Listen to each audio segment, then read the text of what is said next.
Tonight, NDC lays out what it calls the true state of the nation, attacking the government's record on corruption and extending hand of partnership with religious and civil society groups to offer credible alternative to save the economy. President Akufo-Addo's silence on corruption in his infamous address was very loud. It was as loud as his guilt. One thing which will tarry for ages to come is how the COVID-19 pandemic became a corruption bonanza. We'll tell you why the NDC is choosing to stand with the diplomatic community in Ghana following the German ambassador's criticism of the government. Let me urge Ghanaians and the diplomatic community not to be intimidated by the president's unprecedented attack.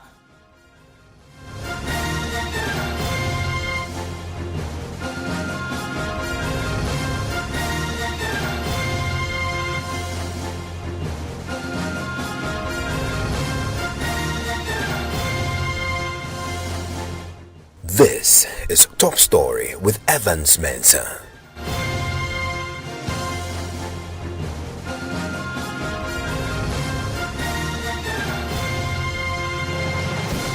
And Top Story is always brought to you by Vodafone. It was billed as a true state of the nation address, and the chairman of the NDC, Johnson Asiedu Nketia, wasted no time tearing into the president's constitutionally mandated recent state of the nation address. Delivering his address a couple of hours ago at the University of Professional Studies, the NDC national chairman questioned the president's silence on corruption when he briefed Parliament in that address.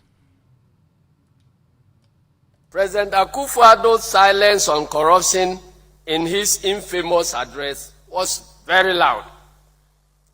It was as loud as his guilt.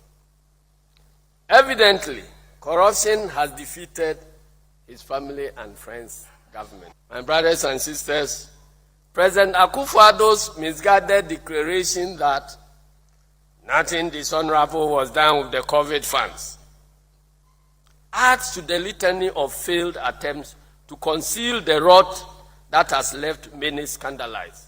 How does President Akufo-Addo reasonably expect Ghanaians to accept as honorable the Auditor General's finding that COVID-19 related payments totaling more than 543 million Ghana cedis were made to various service providers outside of the Ghana Integrated Financial Management Information System, in clear violation of Regulation 61 of the Public Financial Management Regulation 2019, LI 2378. Mr. President, I put it to you that there is everything dishonorable with the finding by the Auditor General that a company known as Modern Security Printers Limited, which was awarded a contract to conduct public education on COVID-19 safety protocols for students at an outrageous cost of 1.5 million Ghana cedis, has been paid in full for no work done. Brothers and sisters, despite the desperate attempt by the chief corruption clearing agent to sweep these serious crimes under the carpet, one thing which will tarry for ages to come is how the COVID-19 pandemic became a corruption bonanza and a milking cow for President Akufo-Addo and his officials to cream state resources in the most obscene manner. Instead of the president sacking the serially incompetent Minister for Health, Kwaku Agyeman, he decided to confer national honors on the minister's corruption and included even more corrupt appointees and companies to desecrate the revered national award ceremony.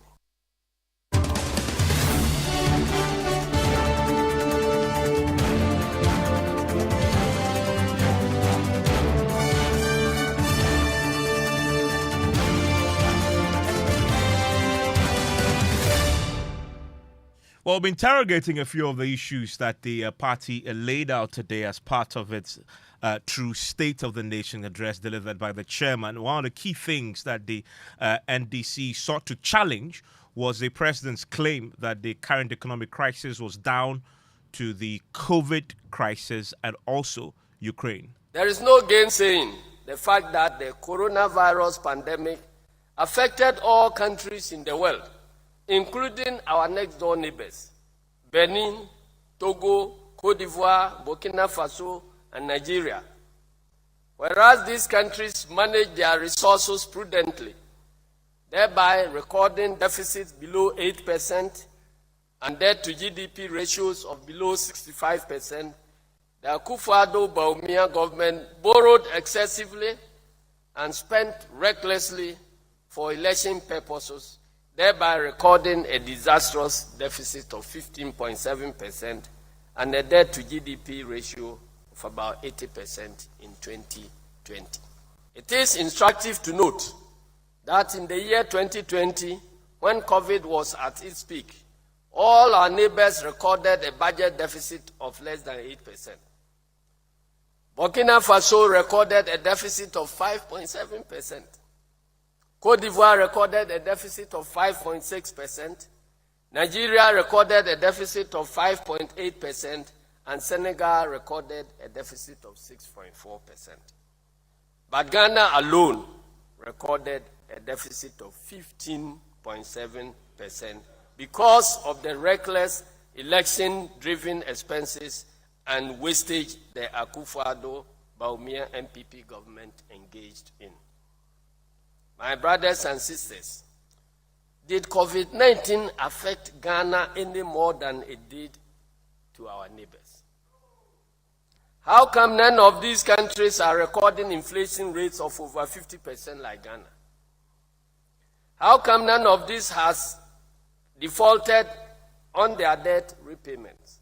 To paraphrase Dr. Bawumia, how did COVID-19 jump over Nigeria, Benin, Cote d'Ivoire, and other neighbors of ours to attack and destroy only Ghana's economy?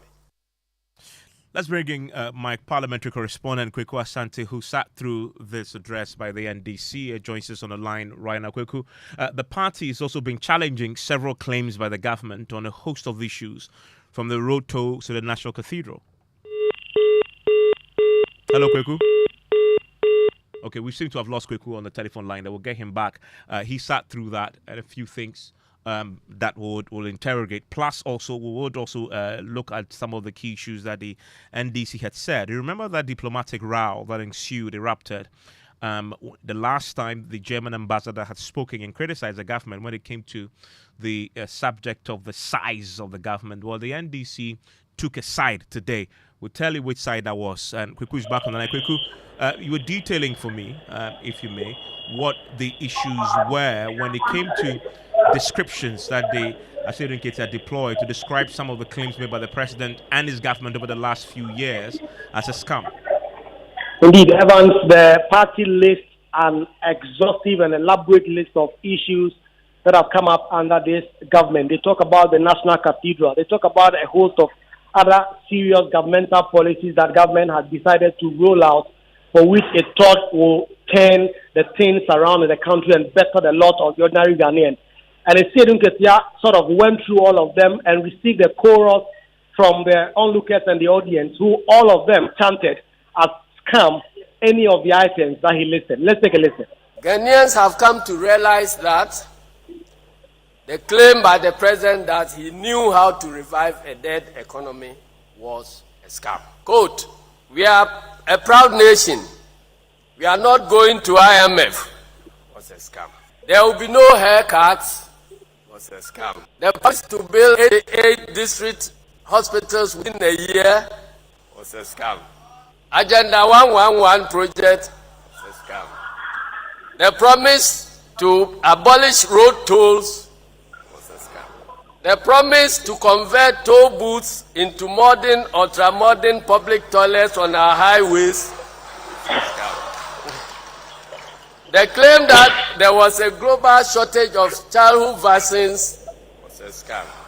No state funds will finance the National Cathedral was a scam.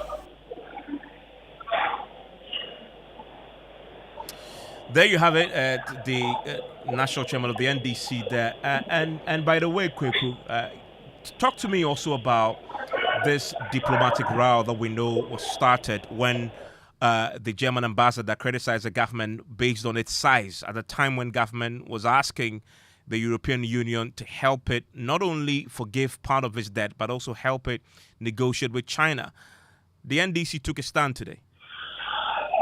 During the President's State of the Nation address, he actually touted this government free speech credentials, at which he said that there were diplomatic missions, the ambassadors and high commissioners in Ghana, who meddled in local affairs and were so free to do so that others will not be able to do so. And clearly he was referring to that interview the German ambassador granted us. The NDC have been taking a swipe at the president, saying that the diplomatic community should not mind the president when he makes such comments, and that indeed they may be able to comment on such national issues as they deem fit every now and then. It also reveals the weakened and depraved state of our nation. A nation where those who scrutinize government dubious expenditures are chased out of office as auditor generals. A nation where journalists who unearth corruption are harassed, intimidated, and sometimes murdered. A nation where members of parliament who diligently carry out their constitutional mandate of oversight and expose crimes are persecuted.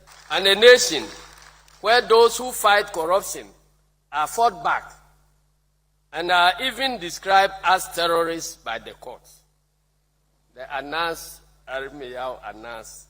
On this note, let me urge Ghanaians and the diplomatic community not to be intimidated by the president's unprecedented attack on the German ambassador during his message on the State of the Nation in Parliament. We urge all true Democrats to join hands with the National Democratic Congress to resist the suppression of free speech by the Akufo-Addo-Bawumia MPP government. Did they sum up what then they believe the actual, and this is their own description here, true state of the nation is? Indeed, Evans, according to the national chairman of the NDC, it appeared that President Akufo-Addo did not live in reality. He was living in his own bubble when he presented the State of the Nation address. They sort of painted a very gloomy picture as to what the true State of the Nation address, State of the Nation is, starting from the prices of things on the market, inflation rates, among other things. According to the NDC, there is currently nothing to smile about in Ghana, but the true state of the nation is really poor and dire. We shall continue to engage our members of parliament, civil society organizations, religious organizations, organized labor, and all stakeholders to fashion out a viable and sustainable alternative strategy to save Ghana's economy and democracy. Saving our economy also means saving our democracy. So we expect the president to drastically cut down the size of his government to signal a new beginning. We further expect the government to be tolerant to dissent, heed the calls for implementation of the Constitutional Review Committee recommendations, eschew profligacy, desist from nepotism and corruption, sanction corrupt officials, and be honest about the true state of the nation.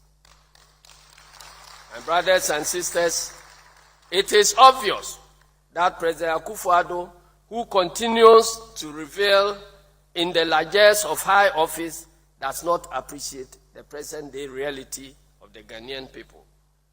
The president continues to live in his own world, far removed from yours and mine, that he fails or neglects to appreciate the true state of the nation. It is absolutely important to awaken President Akufo-Addo and the ruling MPP to the uncomfortable but frank true state of Ghana today. A nation of many living in fear of where to find their next meal, leaving many parents to endure sleepless nights. The true state of our dear nation no longer lies in flowery speeches, laced with political chicanery that never accept responsibility for anything. Neither does it lie in the abstract theories that blame personal failings on events that have no significant impact on our lives. The true state of the nation is when a ball of kenke, which used to sell between 50 pesos and 1 cedi in December 2016, is now being sold for between 4 cedis and 5 cedis. The true state of Ghana is that a sack of maize, which used to sell for 170 cedis in 2016, is now being sold for 900 cedis as at February 2023.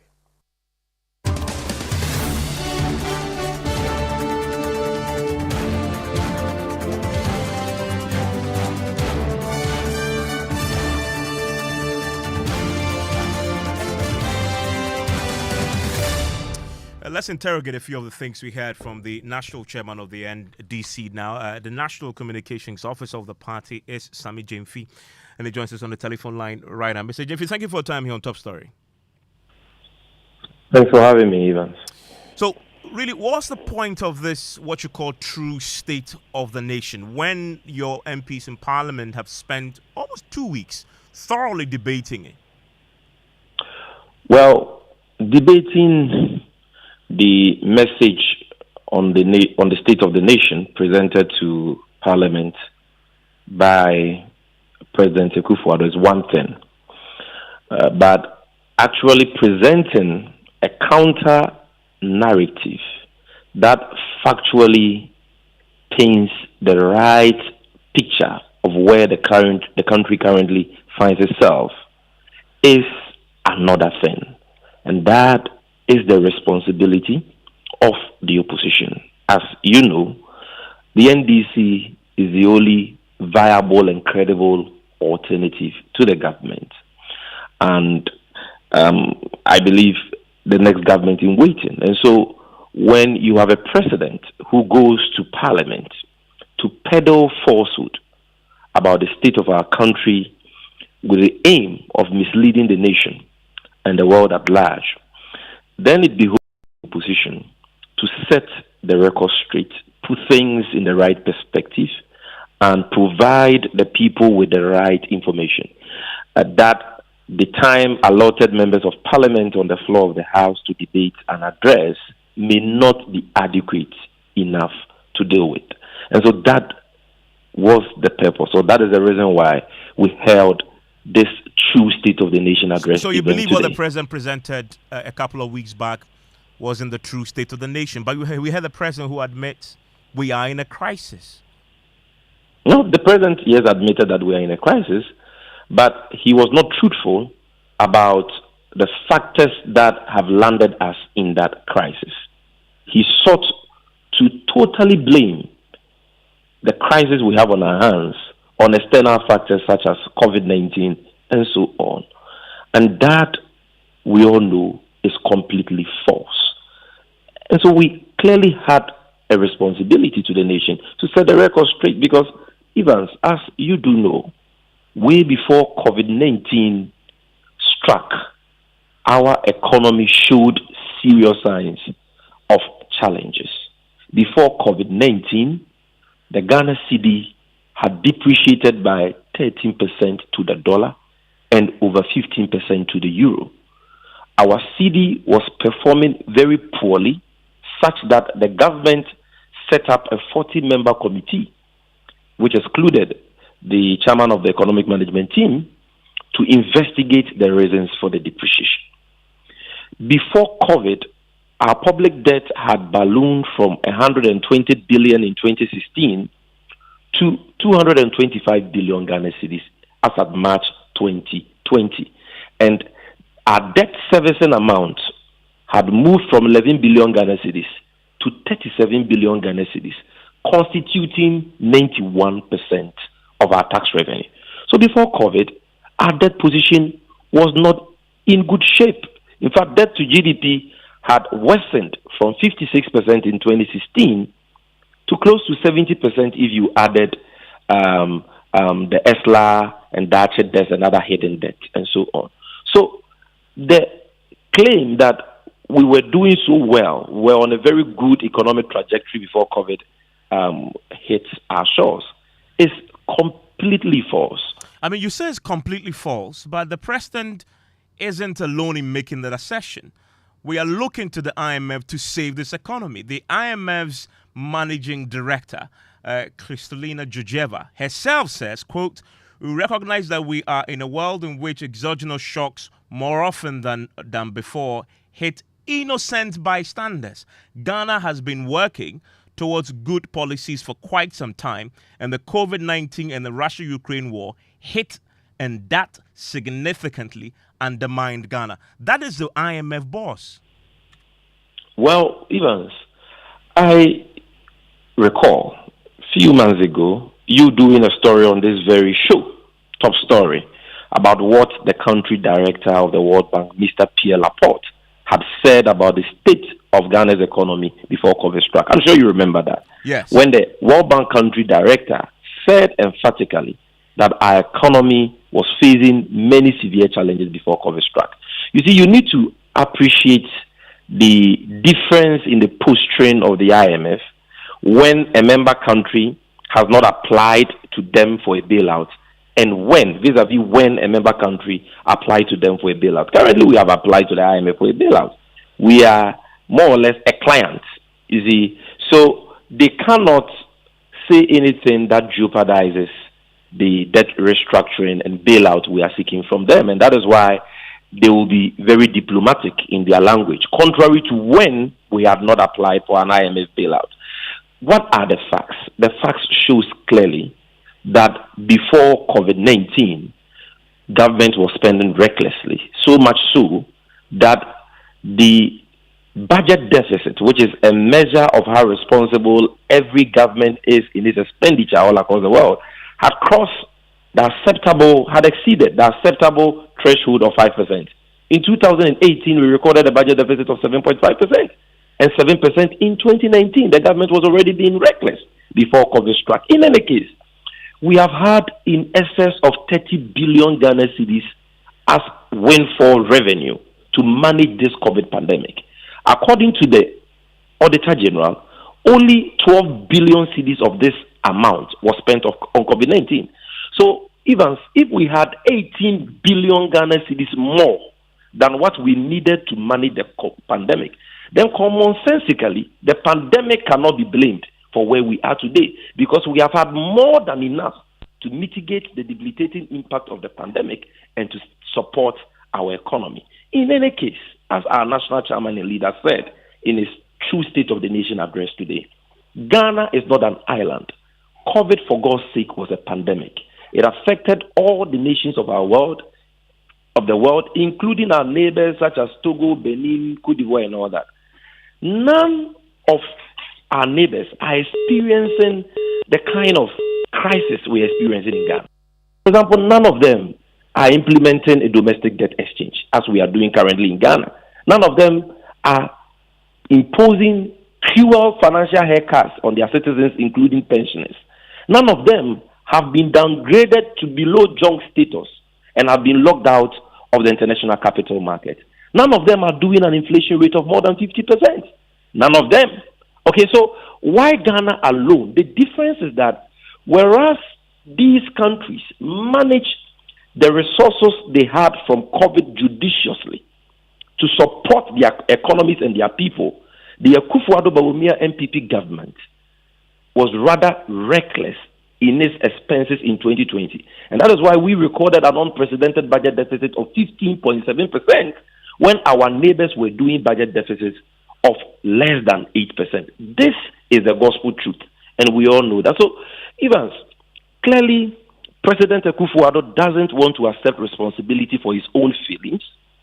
He does not appreciate the present reality of the Ghanaian people, and therefore it was important for we, as the viable opposition in the country, to point out the deliberate falsehood he peddled and to provide accurate information to the people.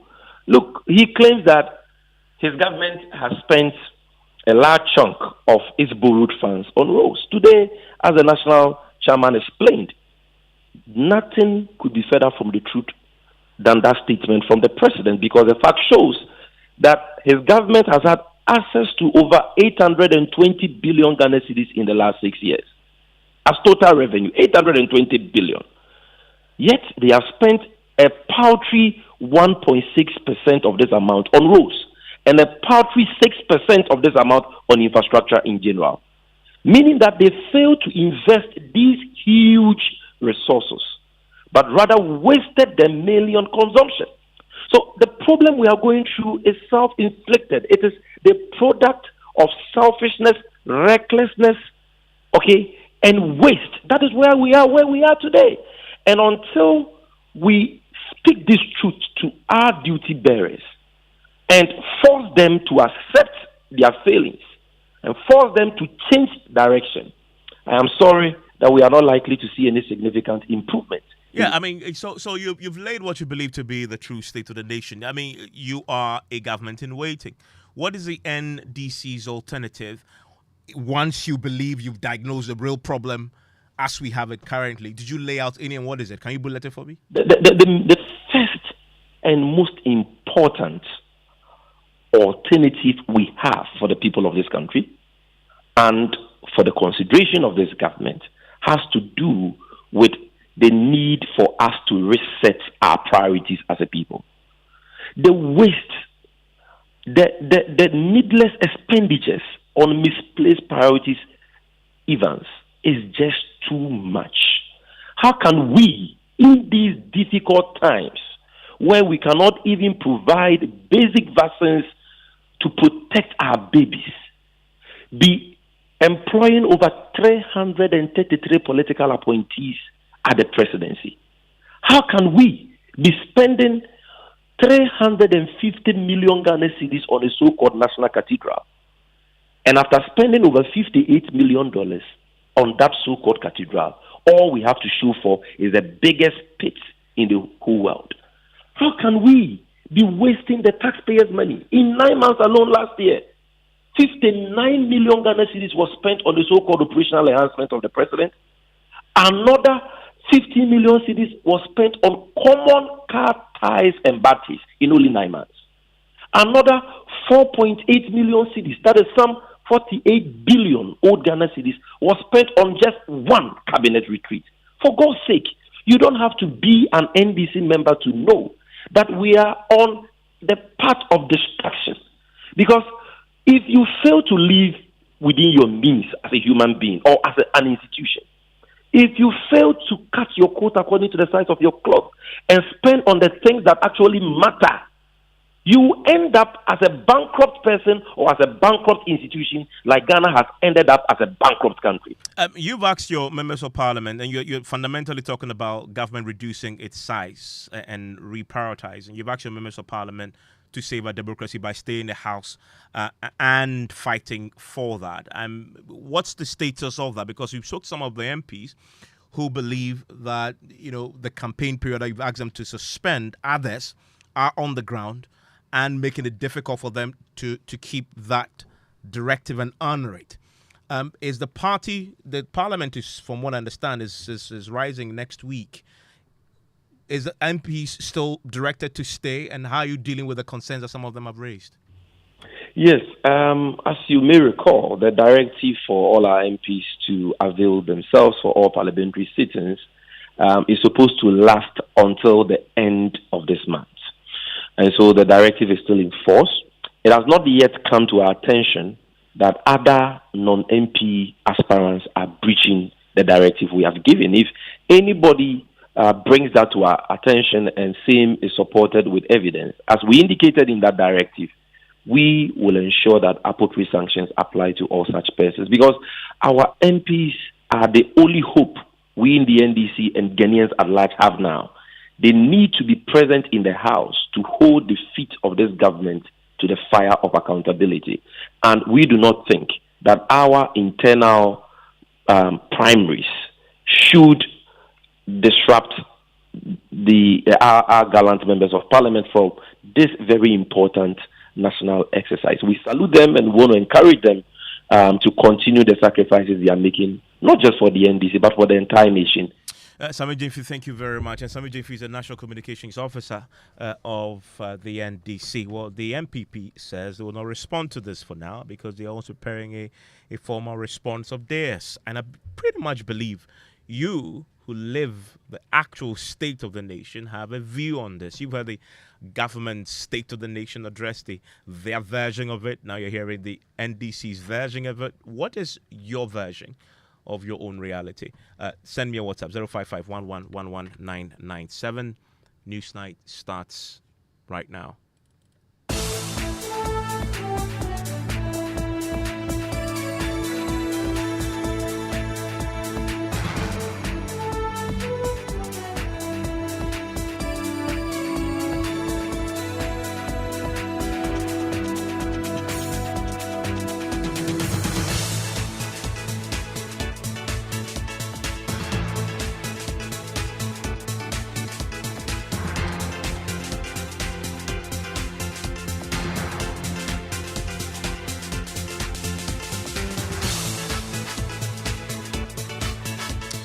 In the next 60 minutes here on News Night, 3 state institutions forced to cough up 18.5 million cedis as the ECG task force goes hard after them in the first day of a nationwide debt collection exercise. We went to the Ghana Airports Company. They owed an arrears of 28 million Ghana cedis, of which they made 10 million Ghana cedis payment instant just when we got there.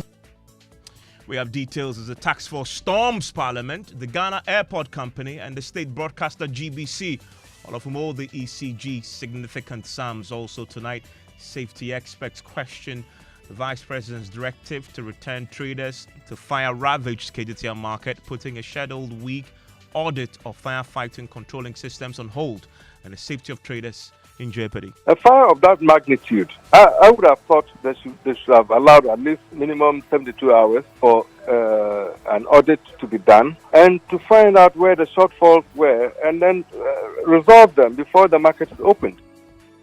We'll hear from as many as 8 associations comprising of the traders and occupants who have welcomed the recommendations. We are very much grateful to the government, especially the Vice President who made that pronouncement. And after this, we are also going to embark on a massive education. There are things that are not warranted in the market. We are not going to tolerate them. Also tonight we'll hear from the National Disaster Management Organization, NADMO, as they indicate its preliminary probe into the death of 5 people on Lake Volta points to negligence of the boat owner. The owner of the boat has been arrested for overloading the boat. It has a capacity of between 40 to 45, and from the report, they've loaded over 90 to 95. And in business, Ghana likely to secure IMF board approval for economic program for middle of May 2023 rather than the end of this month. And in sports, I cannot guarantee a trophy for the Black Stars. That's Chris Heaton as he's unveiled as new head coach of the senior national team. And then today, the People's Fact Check will take you to districts in Ashanti region where residents have begun fact-checking claims of the operations of factories under the 1D, 1F policy in their areas. Body factory the CSC banners you a kataso.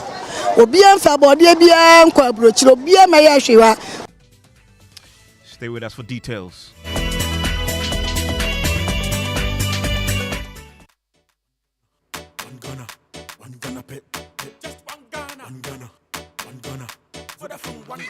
Yo, bro, I beg, make you give me correct shock absorber. Or make a do video concept, then take the Gaussian P for the engine show you. Hey, yawa humache. Every morning you the tear calls, they browse. Actually, something they. Hey, tell God, the way town make hot. I grow best so I know if you no po. If it be you where you get Vodafone 1 Ghana promo them out. 20 minutes talk time to call all networks. Where you start get data and 1 gig from 5 a.m. to 11:59 a.m. Bang. Anka you go do pass me self, Ankasa. You dial *530#. Make we enjoy. You go fit subscribe as many times as you want. Yes, plantain chips. Yo, sweet Ama, take this by Vodafone 1 Ghana bundle. Moku vibe plus video calls and taste. You catch the vibe. Early morning, 5 a.m. sharp. Vodafone, further together.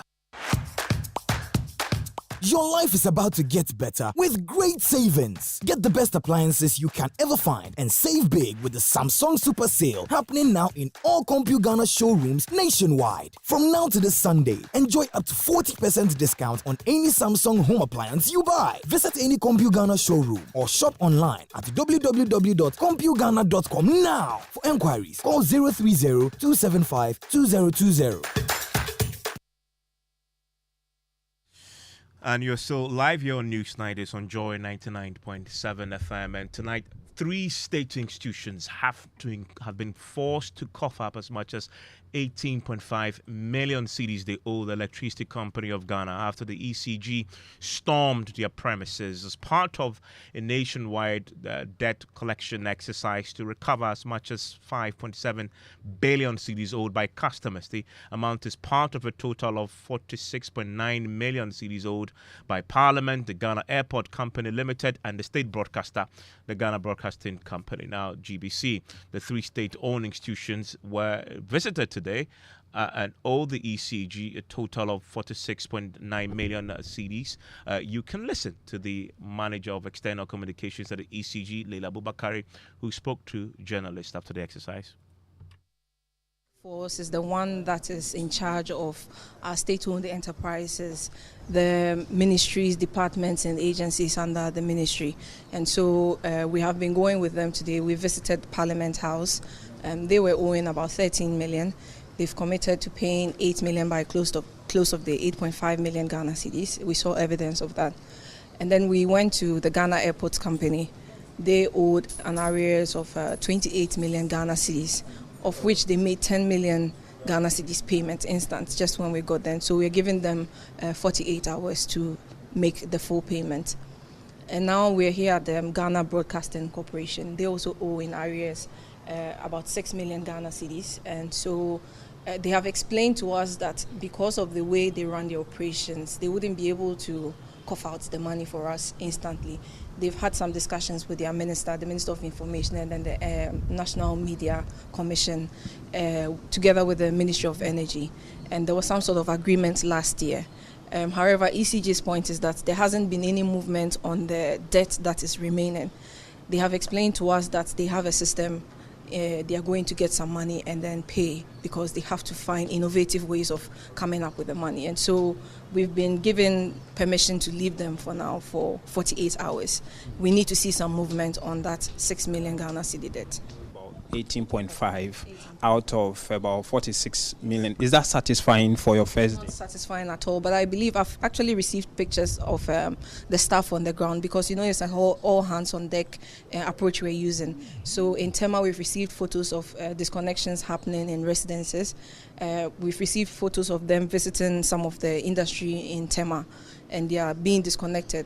I am hoping that by the end of the day, we should be able to see a lot of money coming into our account.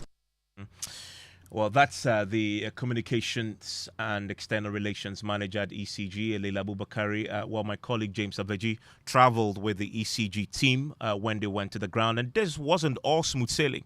You can't.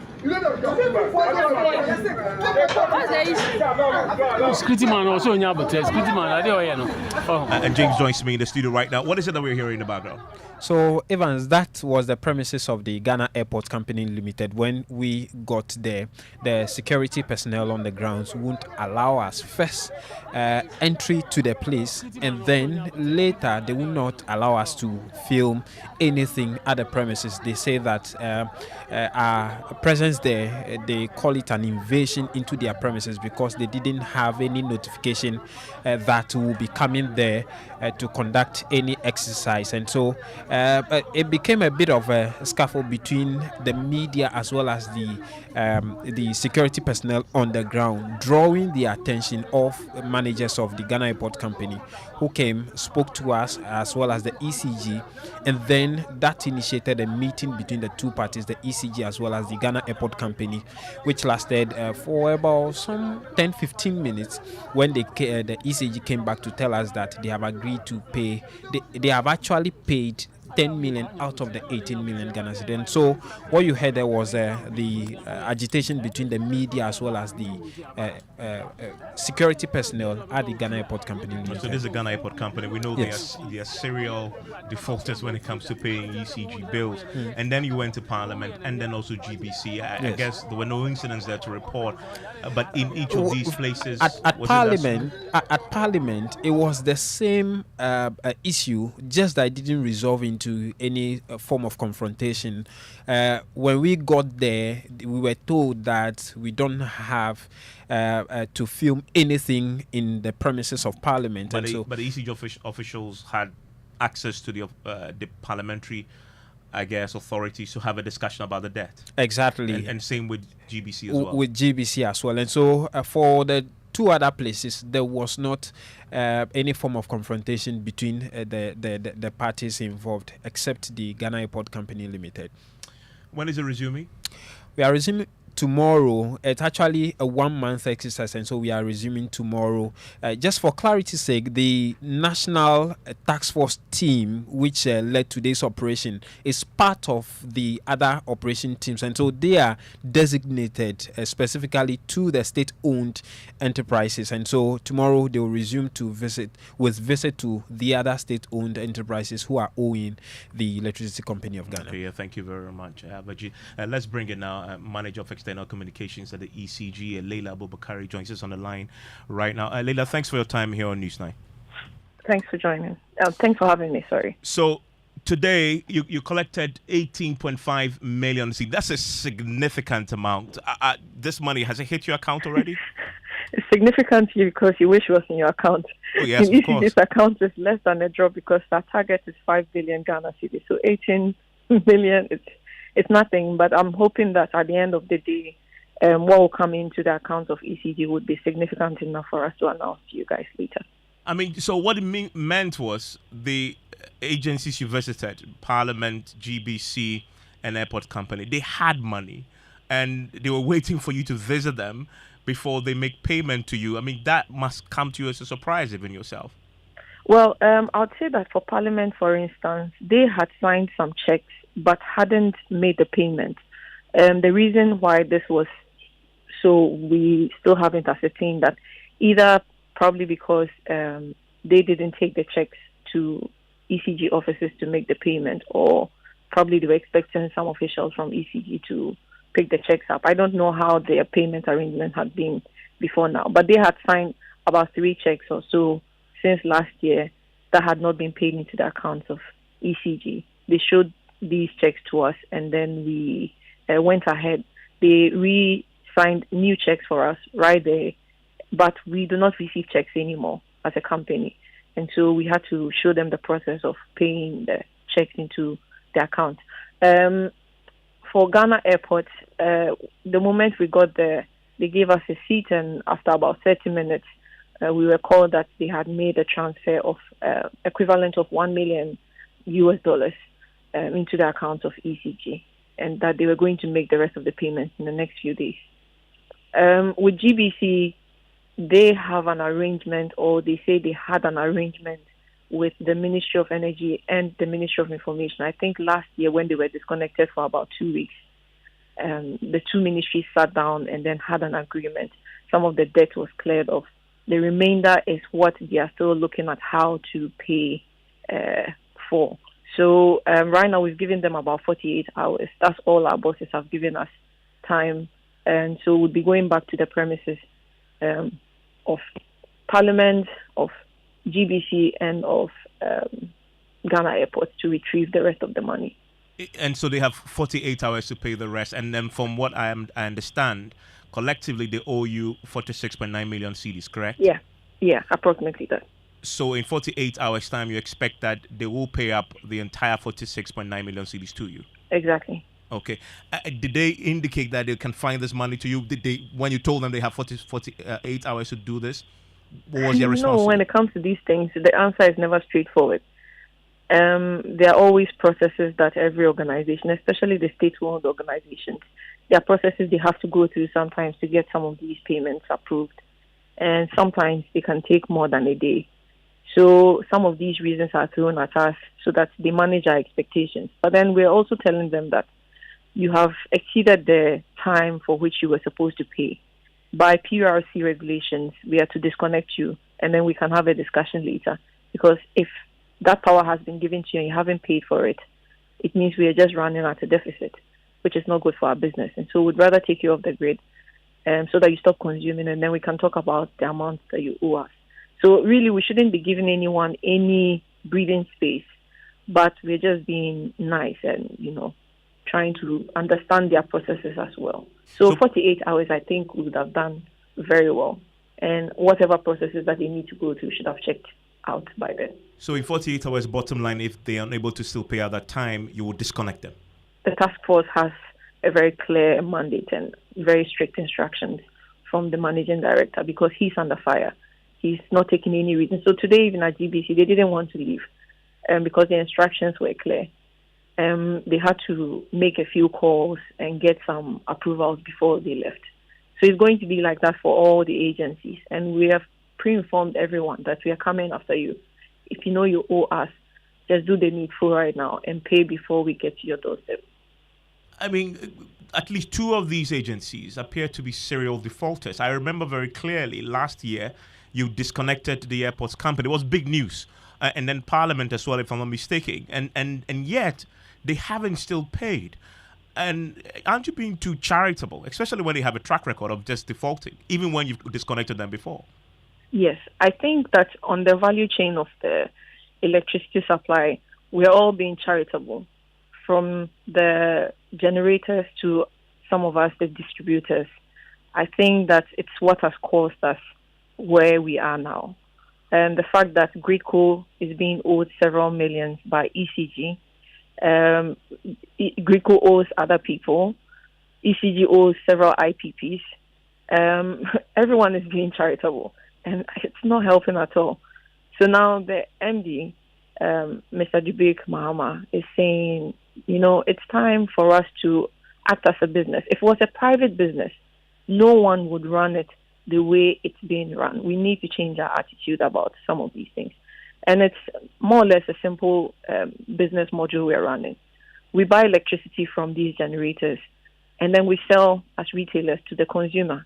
We're just to collect the money, pay those on the value chain, and then use the surplus for our processes and network upgrades. But it's not as simple as that. It's supposed to be simple, but it's not simple. And so now we are saying, when everyone is planning their year, definitely electricity is included in the expenditure or their budgets.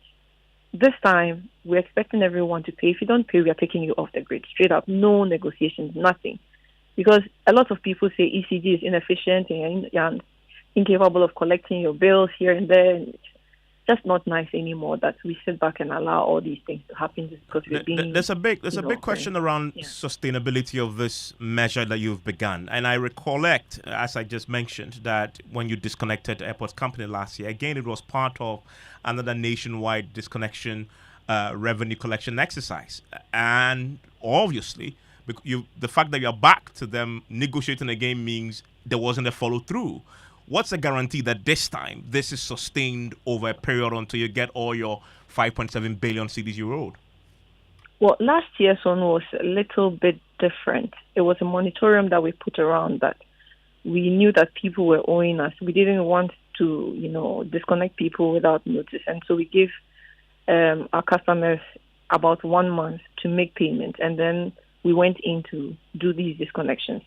As for the MDAs and the SOEs, we've always had that issue where most of them owe us for several years. And because they are under government, sometimes our hands are tied. We realized that the debt that was sitting in our books was becoming heavier and heavier.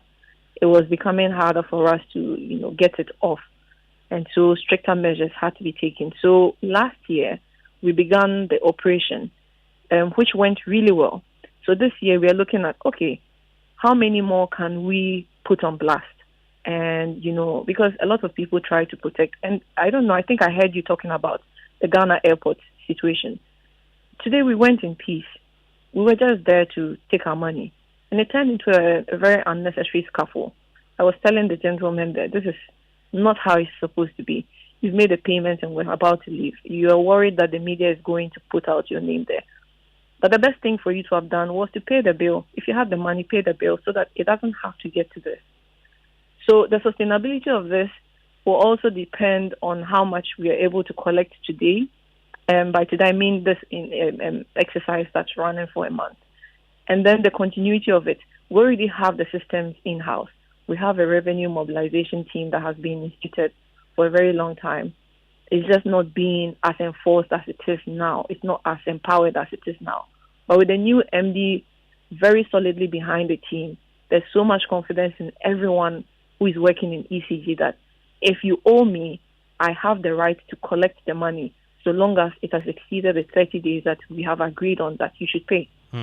So from now onwards, it's going to be something that would be very common.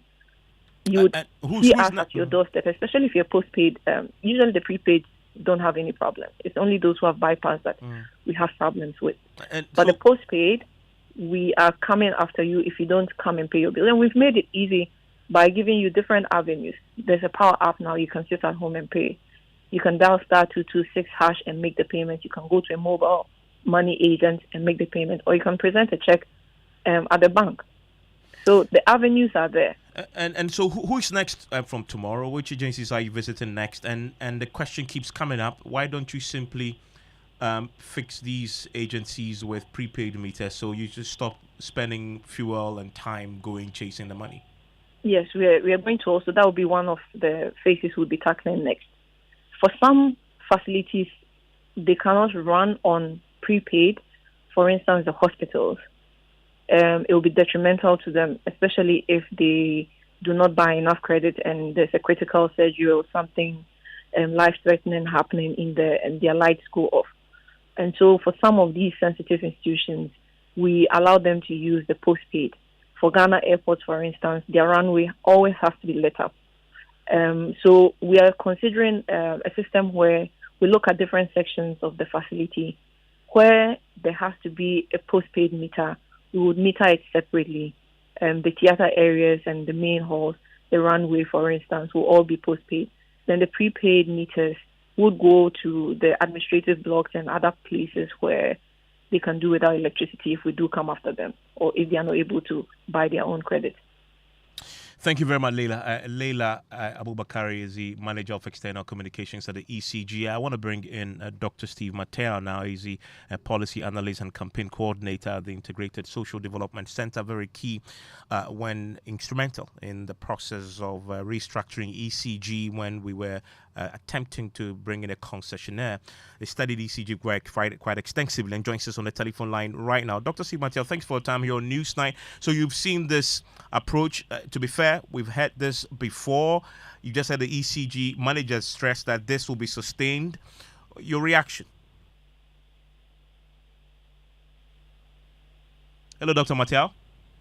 Okay.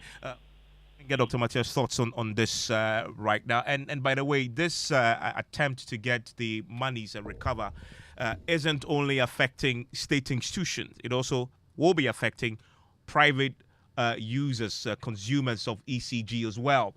And so if you haven't paid up your bill, you well must go and settle that before the ECG disconnection team visits your home. Dr. Mateo is with me on the line. And Doc, you've seen this before. We've all seen this massive disconnection exercises before. As I mentioned to the manager of ECG last year, Parliament and Ghana Airports Company were both disconnected. And of course, your call has been put on hold. We've now returned to a conversation with them. What do you make of this current exercise, but also questions around sustainability? Unfortunately, we're having a challenge with Dr. Steve Mateo's telephone line. But I want to hear from you on this, wherever you are tonight. Send me your thoughts. If you're one of those who haven't paid, be honest about it, but also find your way to the ECG stations and make payment there. Well, safety experts are tonight questioning the Vice President, Dr. Mahmoud Bawumia's directive to return traders to fire-ravaged Kejetia market in the Ashanti region, Kumasi, putting a scheduled safety audit of firefighting controlling systems on hold and the safety of traders in jeopardy. It is not clear what will become of the planned investigation by three safety institutions, the Fire Service, DADMO, and the police, in assessing the safety and structural integrity of the facility following the Vice President's reopening announcement. Here's the Deputy Local Government Minister, Obi Amwa, explaining to journalists the decision which was taken by management of the market and experts on reconstruction and disaster management. Decentralization, rural development reserves the right to set up a committee, and as soon as possible, it sets it up. They will depend on the fact-finding issues and the recommendations of the committee to be able to go on as to how to prevent such a situation again, and especially to make sure that the new one which is being built will not go through this process. Well, the Vice President, who was at the market with his wife earlier, indicated that the initial report from the Fire Service indicated it wasn't an electrical fault, and so traders could return tomorrow.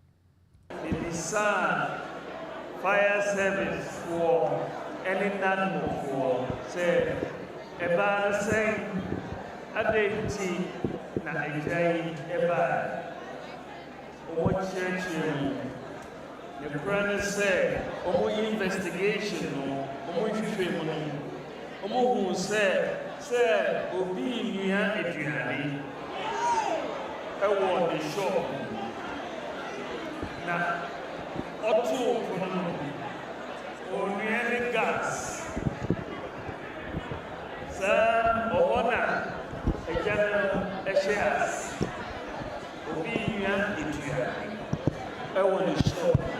Oriane gas. Sa asemi oho yeben hono so nipa ton chemicals, carbide, turpentine, any gunpowder nyina eben ho nyina. Enti na ejano ehye ase muhu se explosion so eba. So that's a Vice President there talking about the cause of the fire based on the briefing that he got from the Fire Service. He points to the fact that he's been told that it was cooking that caused the fire because someone left his gas stove unattended, and that started the entire inferno. And as a result of that, that particular part of the market can be cordoned off whilst the remaining part of the market is open for business beginning tomorrow. Let's bring in right now the Fire Service official who I know by the Fire Service themselves have been conducting their own investigations into this. DO3 Desmond Aka is a National Fire Service Deputy Communications Director and joins us on the line right now. Thank you, Mr. Aka, for your time here on Newsline. Evans, good evening and thanks for having me. And last week when we spoke, your commander in Ashanti region had also put together a team to investigate. We just heard from the Vice President that now the source of the fire has been isolated, and that cooking was the issue. I believe this was based on the report of your own findings? Well, Evans, that is exactly so. That is what our preliminary investigations are pointing to. But as I speak with you, we are not done, not concluded with our investigations yet. But for now, that is the heads up we want to give the general public based on the evidence available. You've indicated you're not done yet. What's left to be done? Yes, we are trying to get witnesses to what we have been able to establish as of now. And in no time, we should be able to conclude on that. So as soon as we are done, we will let you know. But for now, that is what our preliminary investigations are pointing to. Okay. There are a lot of issues coming up, and we want to be able to do a diligent work on that. Is the Fire Service comfortable with the traders returning to work tomorrow, as has been indicated, whilst you still continue with your investigations? I wouldn't say that we are comfortable, but we can manage with what we have been able to establish as of now. The good news is that the affected portion will not be opened. It's just that the other remaining parts of the market that will be open to the traders.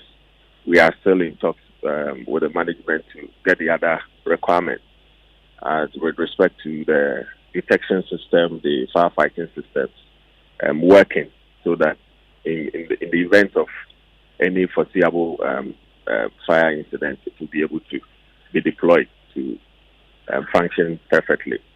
So, like I said earlier, we are busily working on the other aspects of the investigations. And I believe in no time, once we've been able to get this preliminary findings down, we'll be able to narrow and then conclude our investigations. We have the exhibits, those things that led to the fire, the cooking apparatus and all that. We have them in our custody. So we want to be able to get witnesses to that. And we've gotten some few people who are attesting to that. I get the sense that ideally you would have preferred that the market remain shut completely until you completely finish and wrap up your investigations. Yes, but by the case available, we will not be able to do that. So we are happy that the affected area has been cordoned off to enable us to conclude our report. Please stay with me and for a while longer. I want to bring in right now who also joining us for a conversation on this on the back of the market now reopening. The vice president's orders. The executive chairman of Safety Ghana, Nana Ansah, the second, joins us on the telephone line right now. And Nana, thanks for your time here on Newsnight. And so the market, the traders will return to do trading in the market tomorrow. The part of the market that caught fire will still be cordoned off for the fire service to continue with its work.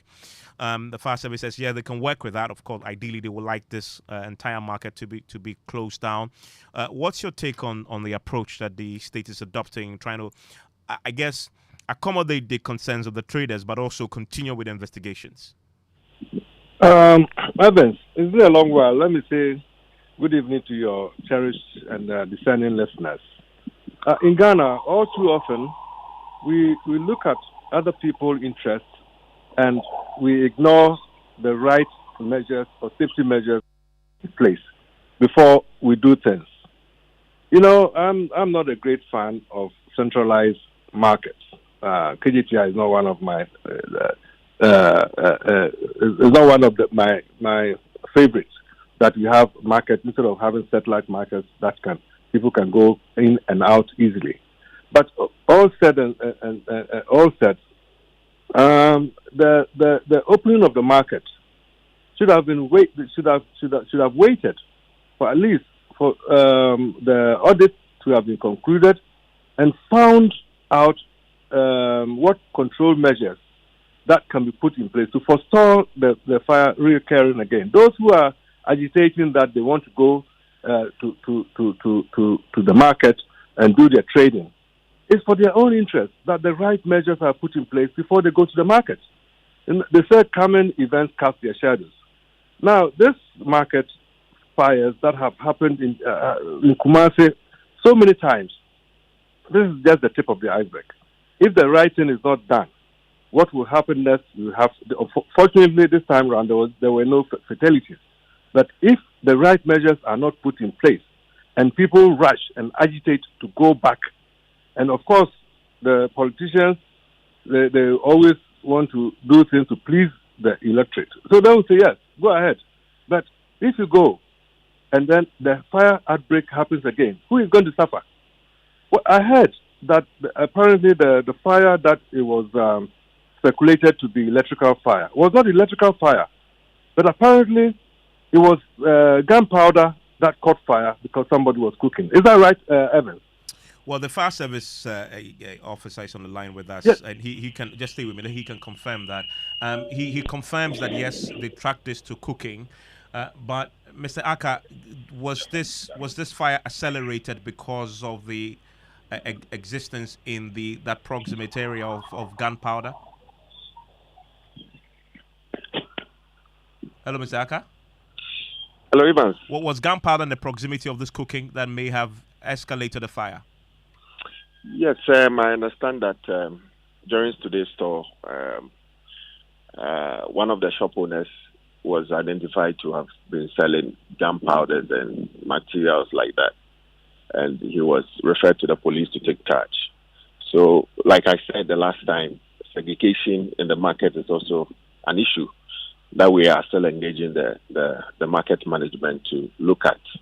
Because for a big market like KJTR, we should be particular about how wares are arranged.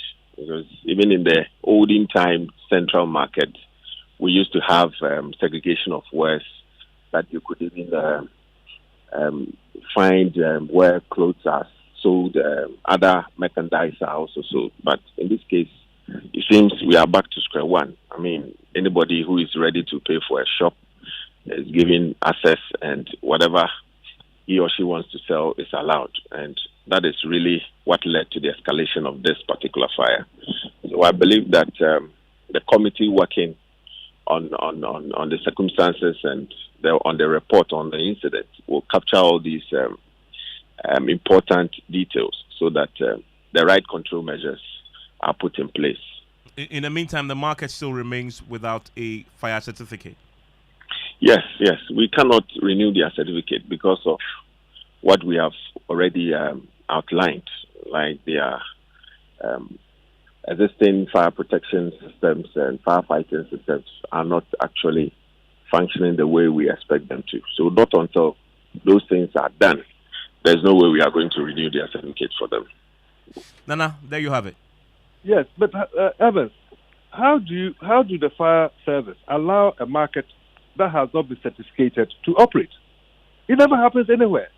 All too often, Evans, we want to imitate blindly the way Europeans do things and stuff like that. Centralized market, the way we are mixing gunpowders, to all intents and purposes, there are some explosives elsewhere that, when there's fire, becomes a fuel for explosions and all manner of things. I don't know. When I was talking earlier to your producer, I heard that when the fire started, people were going on ropes to escape. And I said, wait a minute. So when they designed the market, when they escape routes, when there was fire? Well, there were. I mean, last week we learned that some of the traders refused clear instructions from fire service officers deployed to help with the situation. Because they have not been taught. The role, you see, all too often I keep on saying that the role of NADMO is not just to wait for an incident to happen and then they will go around sharing a bag of rice and what have you. Their mandate is to be able to educate the public on fire safety at every point in time. The market, as we have I'm told there are about 10,000 shops. Do they know how to even quench an incipient fire when it happens? Because it's an incipient fire that escalates into an out of control fire. So if that incipient fire is killed, there will be no fire outbreak. But Evans, how many of people in the market know how to stop an incipient fire when it starts? Well, so that clearly is an issue. But I'm grateful, Nana Noamehia II, for your thoughts on this. And he is with Safety Ghana, sharing their thoughts on the situation in KJT. Earlier, you heard National Fire Service Deputy Communications Director, DO3, Desmond Aka.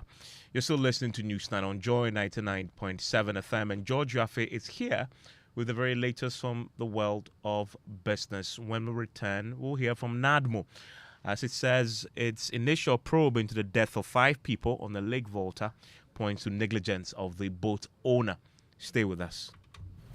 Welcome to Business on the News Night. And Ghana likely to secure IMF board approval for economic program for middle of May 2023 rather than the end of this month.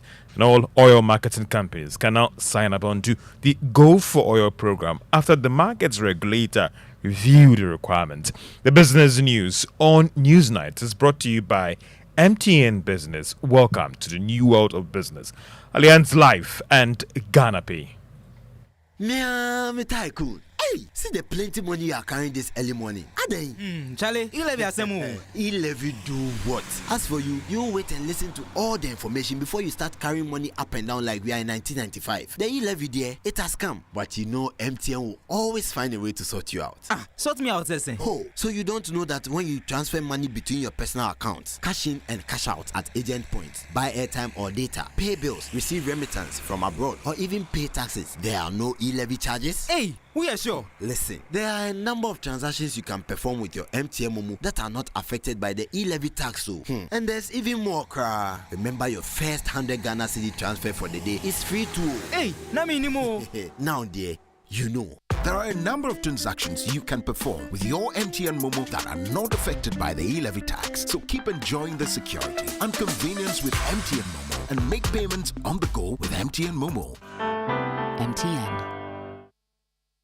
Luxurious affordable living is your right, and no one understands it better than BOT Properties. BOT Properties specializes in modern residential buildings and commercial office spaces. Our properties include the Equator, a 12-story made up of over 100 apartments near Accra Mall. Other Equator courts, we offer you the deluxe living experience with our top-of-the-range homes, high-quality homes built with style and precision to suit your lifestyle. The Equator Courts is a gated community with 2-story, 4-bedroom detached houses at Ogbojo, East Legon, near American House. Our office complexes include Zion House, Shiashi, East Legon, Zion House, Sofa Line Interchange, Kumasi. Our offices and apartments are for both rental and outright purchases at affordable prices and with flexible payment terms. Kindly contact us on 0257 960 919 or visit botproperties.com.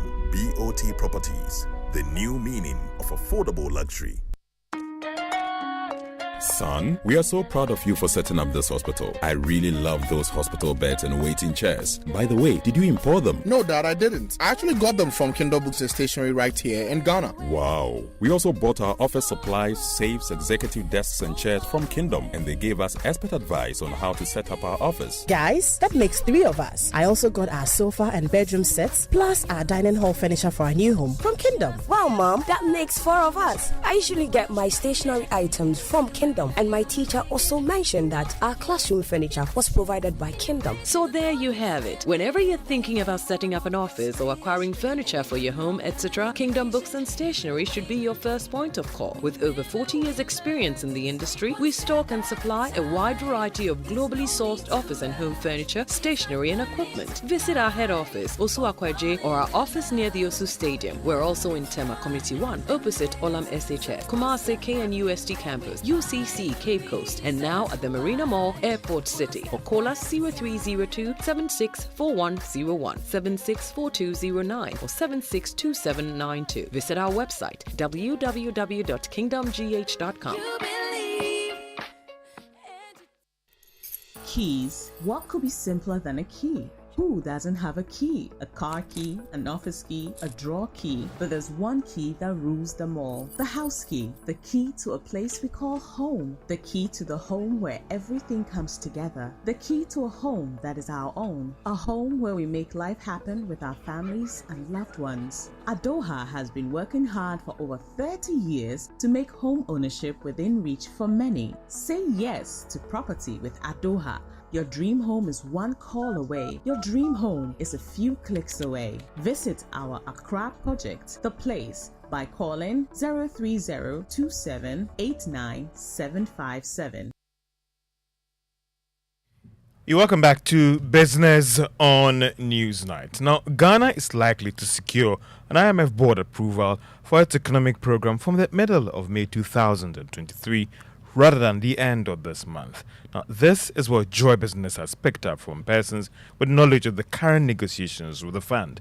There is more in this report.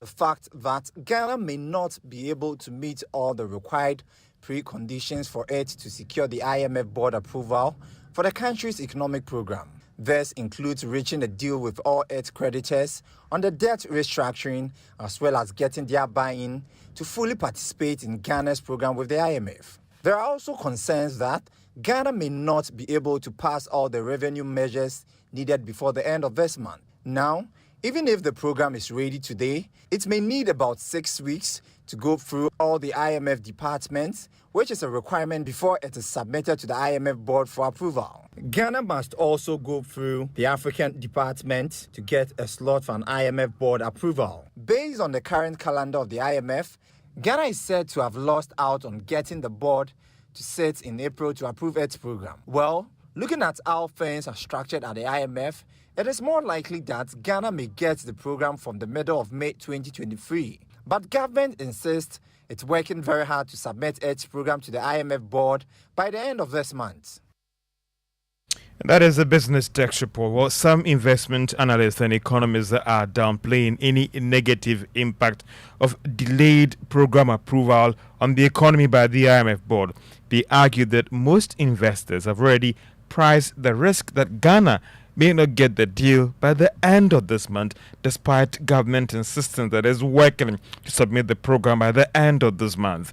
Mike Kobler is chief executive of investment firm Synergy Ghana, as well as Dr. Tuflos Champon. They've been speaking to Joy Business. I'm sure that price it in already, and in their projections, this is not going to happen until the middle of the year. I mean, I don't believe that anybody's expecting that the IMF thing will be concluded by the end of March. It's not going to happen. Some of the worst excesses, from where I sit, perhaps as fast. The most difficult period was the process leading up to the domestic debt exchange, the attempted panic withdrawals of people wanting to, take their monies out. But I think since that time, we've seen quite a number of positive developments happening already, and that's what in a way also gives me confidence that even if this does not happen by the end of this month, we will still be fairly okay. And he first heard Mike Kobler, his chief executive of Synergy Ghana, and economist, that is Dr. Theo Echampon. Now, all the oil marketing companies in the country can now participate in government Gold for Oil program. Now, this was after the National Petroleum Authority reviewed the requirement needed for the oil firms to participate in the program. The authority, however, maintains that these companies must be in good standing with the National Petroleum Authority and the Ghana Revenue Authority. They also must be willing to pass on the benefits to consumers. Abat Otunsi is the head of economic regulations at the National Petroleum Authority. The program started in January. We mentioned that the criteria that had been set was going to be revised as more volumes of products are imported. The first criteria had to be determined because at the time, the volumes were not significant for it to be spread thinly among so many oil marketing companies. And therefore, it was very important that we had a criteria that was going to ensure that the volumes at the time was going to be felt, or the impact of the price at the time was going to be felt at the pump. And that's how come we came up with the very first criteria that said we were looking at oil marketing companies that were within the top 25 market share with at least 45 retail outlets. Subsequent to that, we reviewed it again as more volumes were imported. And at this time around, we increased it to top 40, OMCs within the top 40 of market share with at least 10 oil marketing companies.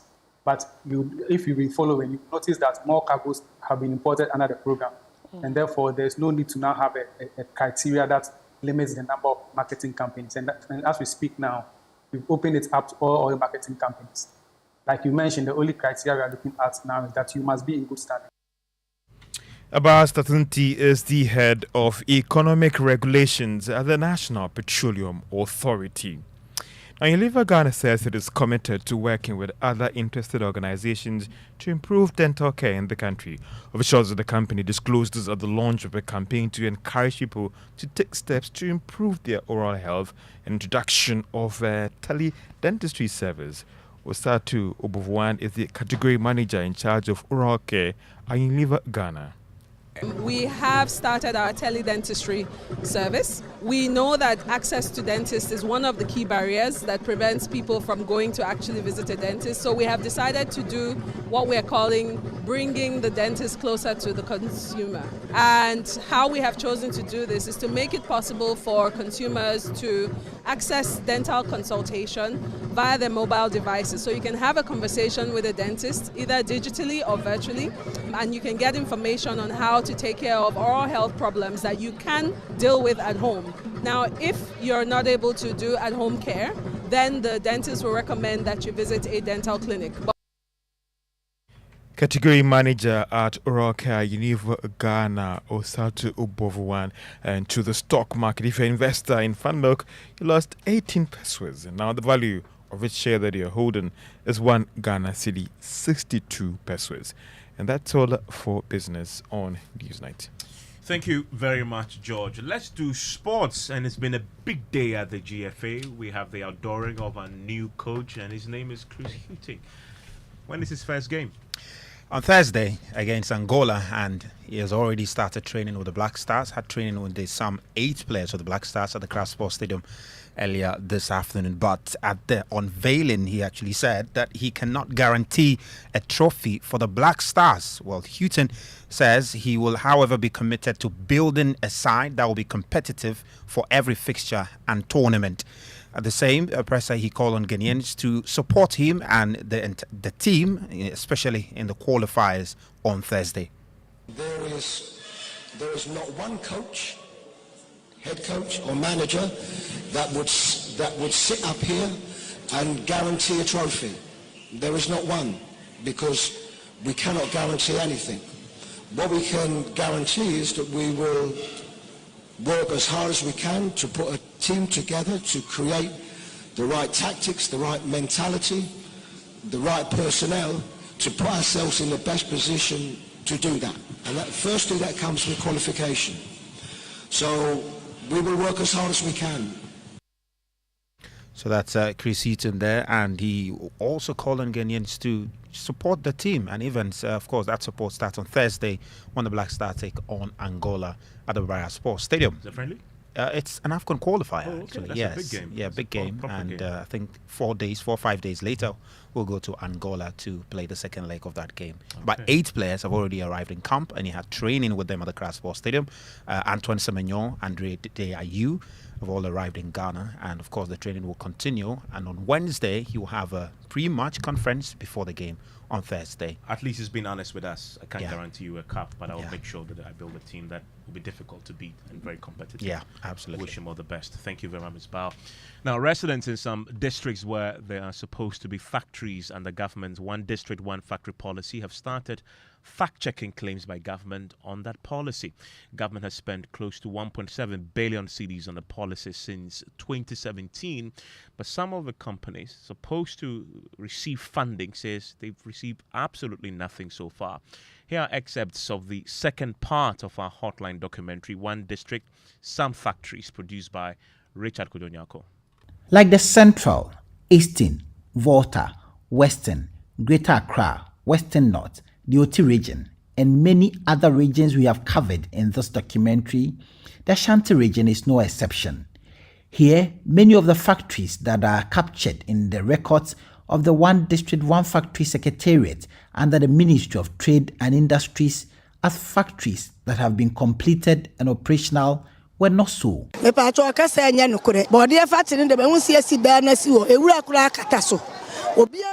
they say there's a plantain factory that's operating here, it's a lie. Fact-checking has been recognized as one of the potent tools for journalists, but residents, who are mostly farmers here, decided to fact-check the claims of their MP and government. Here at Agogo, there are abundant raw materials that should make any factory that was promised farmers flourish.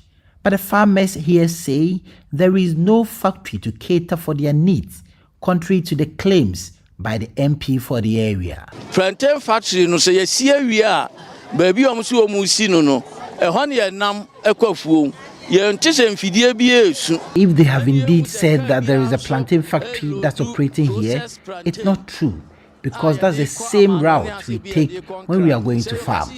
And we've seen no vehicle load processed plantain for export. I have not seen any factory like that operating in this area. Well, the food documentary airs tonight at 8:30 p.m. on the Joy News channel. It can also catch it on our many social media platforms. Tonight, there is renewed pressure on government to pay outstanding coupons and matured principals as far as bonds are concerned. As you may well recall, last week the government made payment on bonds and principals that matured on the 6th and 13th of February. But there are a lot more outstanding, including the 6th of March maturing bonds that were supposed to have been paid, particularly with the coupons. Well, tonight the Pension Bondholders Forum have issued a statement demanding that the Finance Ministry issues a clear timeline for the payment of the remainder of the coupons and principals, as he indicates that pensioners are currently suffering. Many of them have still not been paid. You see, as far as pensioners are concerned, once the issuer has exempted pensioners from this DD, pensioners should not be thinking about whether government will have money today or tomorrow to pay. Government has given its full reaffirmation that the bonds that are held by pensioners, government doesn't have any problems whatsoever meeting the coupon and the principal payment. That is why it is not part of the restructuring exercise. And so pensioners have been told to just rest, sleep. Anytime your coupon or your principal is due, you go to your bank and it is there. That is the meaning of you having been exempted. So if you have exempted somebody with that, all that assurances that you don't have any problems, the issuer doesn't have any problems dealing with you, despite the fact that the issuer has economic problems. For you, your bonds, there are no problems associated with it, and that the issuer is going to pay as if it hasn't got any problems at all. And so you cannot be coming today, paying some and leaving some in that manner. The first time we felt that, well, government was still looking at those who have tendered in and those who haven't tendered in. It takes some time before you can do that. But after you have done that, we don't have any reason for government not to be able to pay due coupons and due principals for pensioners who have been exempted from the exchange. And that's convener of the Pensioner Bondholders Forum, Dr. Edu Ananiemchi. In a statement that was released, they had a warning for government, and I quote, "If the anomalous situation we are complaining about persists, we shall be left with no other option than to explore other means of getting resolution to the situation. We are happy to engage the ministry further if required, but trust that this will not be necessary."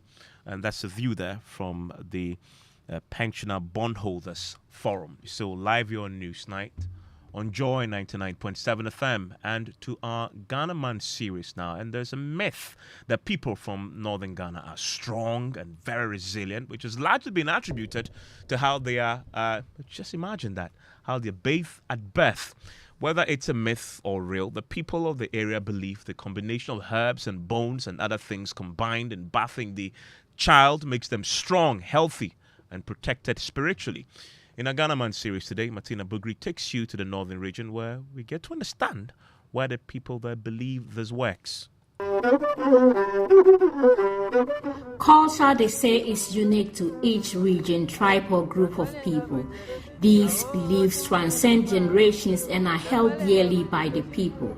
In Dabon, beyond the normal bathing of children with water and soap at birth, they also bath their newborns with herbs, which they believe keeps them strong and healthy. Let's listen to Mr. Alhassan Abubakar.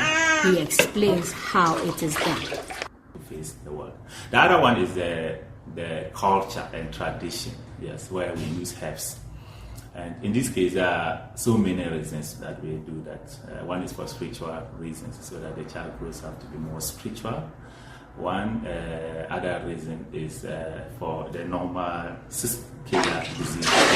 Some of these things were identified and tested long time ago. So because of that, when they give birth to a baby, they will use certain herbs together with certain other ingredients to bath the child, so that the child will be prepared against all these 6 killer diseases, the measles and the other diseases.